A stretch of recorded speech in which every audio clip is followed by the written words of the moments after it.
자, 이제 다시 정치로 돌아와서 조선의 정치가 어떻게 됐는지 한번 봐보자. 자, 고려 말에 신진사대부라는 애들이 있었지. 근데 그 신진사대부는 어떻게 나누냐? 온건과 급진으로 나누죠. 그래서 이 급진파들이 조선을 세우잖아. 그러면 얘네 온건파들은 어디로 가? 지방으로 가. 그치? 지방. 얘네 지방에 있고, 얘네는 계속해서 어디에 있죠? 중앙 정치계에 있어. 그치?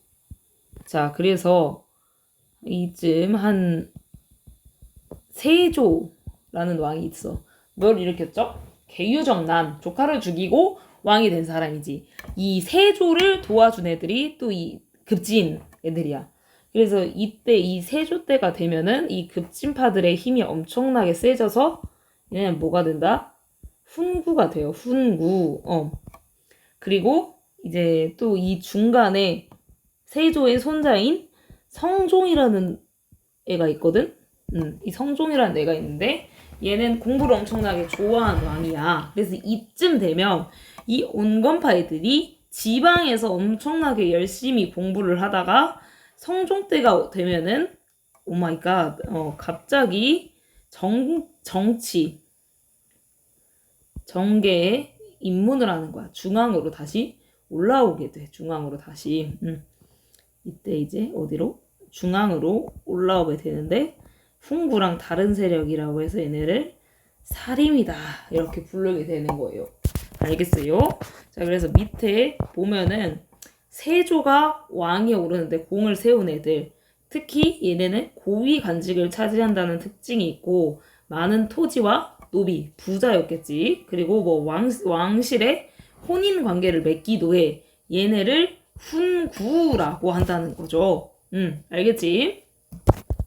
근데 이제 고려 말에 지방에서 학문 연구를 하고 공부를 많이 한 애들, 얘네를 사림이라고 해. 그래서 온건파 사대부인 정몽주를 계승하였고, 특히 그런 특징들 때문에 왕도 정치와 향촌 자치를 추구하는 애들. 오케이? 왕도 정치라는 건 군주가 뭐 공부를 열심히 해서 뭐 착하게 나라를 다스린다. 그러니까 약간 세조 반대파. 세조는 약간 좀 악랄하잖아. 근데 얘는 공부를 더 해야 된다는 거고, 향촌 자치는 마을들은 자치를 해야 된다. 지금 하시면 지방 자치랑 똑같은 개념이겠지. 마을들이 뭐 마을들도 막 유교 공부를 해가지고 이렇게 자치를 해야 된다라는 거고, 특히 얘네는 성종 때가 되면요, 성종이 사림을 많이 등용을 하게 된다는 거지. 그래서 이때 정치에 들어오게 된 애들을 사림이라고 하고, 얘네는 특히 훈구의 반대 세력이기 때문에 주로 3사, 사원부 사관 홍문관에서 감찰, 간쟁 이런 거를 하면서 훈구 세력을 비판하는 애들이다. 오케이? 훈구 세력을 비판하는 애들이 사림이다. 그래서 이때부터 훈구와 사림의 대립이 시작되게 되는 거죠. 이해됐어요? 이렇게 되면 되는 거고. 자, 근데 성종 그 다음에 연산군이 왕이 돼. 근데 연산군은 아빠랑 달라. 그래서 사림을 겁나 싫어하게 되거든. 자, 그래서 이 사림들이 4번이나 큰 피해를 입어. 그래서 그걸 사화라 그래. 사림이 화를 입었다. 사림이 화를 입었다. 사림이 화를 입었다 해서 사화라고 하고요. 사화는 총 몇 번? 4번이에요. 그래서 첫 번째 사화는 무오사화, 두 번째가 갑자사화, 세 번째가 어디야? 기묘사화, 네 번째가 을사사화야. 이거는 이야기식으로 들으면 쉬워요. 첫 번째는 연산군 때 2번이야. 앞에 무오 갑자는 연산군 때 2번인데 이 연산군이 그 김종직의 조이 제문을 문제 삼았다. 김종직이라는 사람은 사림의 스승, 제일 큰 오빠야. 제일 먼저 정치에 입문하게 되었던 사림인데, 얘가 조이제문이라는 글을 썼어. 조이제문이라는 건 옆에 나오는데 그 항우에게 죽임을 당한 초나라의 왕 의제를 애도한 글이다. 근데 이걸 봤을 때 이거를 단종과 세조 얘기를 비판하는 거 아니냐라고 연산군이 이제 몰아간 거죠. 근데 이제 사실 생각을 해보면 이렇게 자기 할아버지가 욕을 먹는데 가만히 있는 손자는 없겠지. 그건 왕권과도 굉장히 관련이 있는 거거든. 그러니까 우리 할아버지가 왕이 잘못됐다는 건 결국 나도 왕의 자손이 아니라는 뜻이기 때문에 굉장히 정통성과 관련된 문제였고, 그래서 연산군이 이 사건을 빌미로 해서 살인들을 다 죽여버리는 거지. 여기까지는 그래, 괜찮아. 정치의 결과라고 할 수 있는데, 그 다음 갑자사마는 연산군이 어렸을 때 친어머니가 쫓겨나서 죽었거든. 그거를 이제 마음에 품고 있다가 엄마의 복수다 하면서 사람들을 다 죽여버린 사건이 바로 갑자사화라는 거야.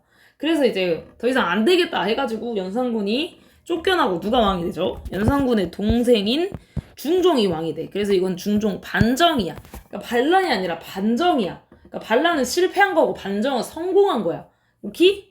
자, 그래서 중종이 왕이 되고 다시 중종은 조광조라는 엄청 잘생기고 똑똑한 신하를 등용을 해요. 근데 얘는 바로 이제 왕도 정치다, 향총 자치다 하면서 막 개혁을 해. 그래서 조광조의 개혁 세 가지도 조광조의 개혁도 알아보자. 조광조는 일단 소격서를 폐지한다. 이 소격서라는 거는 여기 있죠? 도교 행사, 그러니까 도교와 관련된 기관. 그러니까 유교의 나라 웬 도교입니까? 하면서 소격서를 바로 폐지를 하고요. 그 다음에 현량과를 실시를 해. 현량과라는 건 추천으로 관리를 등용하는 거야. 그러니까 과거가 아니라 추천으로 관리를 등용하는 거야. 그럼 조광조는 누구 추천하겠니? 자기 사람을 추천하겠지. 그러면서 또 살인이 대거 정치에 등용이 되게 된다. 다음에 세 번째 개혁. 부당하게 공신이 된 사람들의 자격을 박탈해야 한다고 주장을 한 거죠. 그러니까 이게 사실 킥포인트지. 그러니까 이제 중종 반정 공신. 그러니까 중종을 왕으로 공을 세운 신하들을 이제 공신으로 책봉을 해서 막 혜택을 줘. 근데 여기에 나도 이름 한 번만 해가지고 공신이 된 사람들도 있었단 말이야. 그러니까 그거를 다 삭제해야 된다라고 주장을 하게 되는 거죠. 그래서 이때 이제 다른 사람들의 이제 시기심, 위협감을 느껴가지고 결국 모함을 당해가지고 이 조광조와 그 조광조파 사람들을 제거해버린 사건이 바로 기묘사화인 거야. 그러니까 조광조가 죽은 게 기묘사화인 거야. 근데 사실 중동도 참 이상해. 중동이 왜 이상하냐면 내 수업 시간에 꼭 물어봐줘, 얘들아. 여기 지금 시간이 없으니까 설명 안 되니까 중동 왜 이상하냐고 물어봐줘. 자, 그리고 이제 그 중종의 두 아들이 있어. 두 아들은 인종이 있고 명종이라는 아들이 있어. 근데 나이 차이가 많이 나. 이복 동생이거든. 근데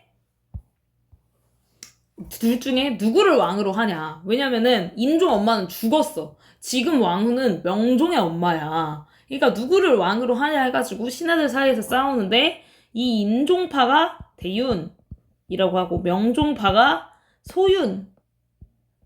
그래서 이제 둘이 겁나 싸우다가 인종이 왕이 돼. 결국에 인종이 왕이 돼서 이제 대윤 힘을 잡았겠지. 근데 문제는 일찍 죽어. 몇 년? 1년도 안 됐나? 아무튼 그 정도 진짜 일찍 죽어가지고 아들도 없어 심지어. 그래서 다시 명종이 왕이 돼.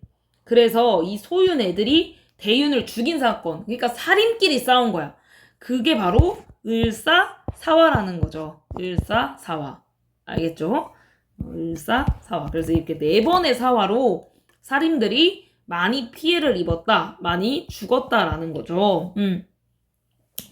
자, 여기 조광조의 개혁 3가지 나와 있으니까 한번 잘 읽어보자. 얘는 유교 국가의 실현, 왕도 정치와 향촌 자치의 실현을 위해서 노력한 사람이라는 거죠.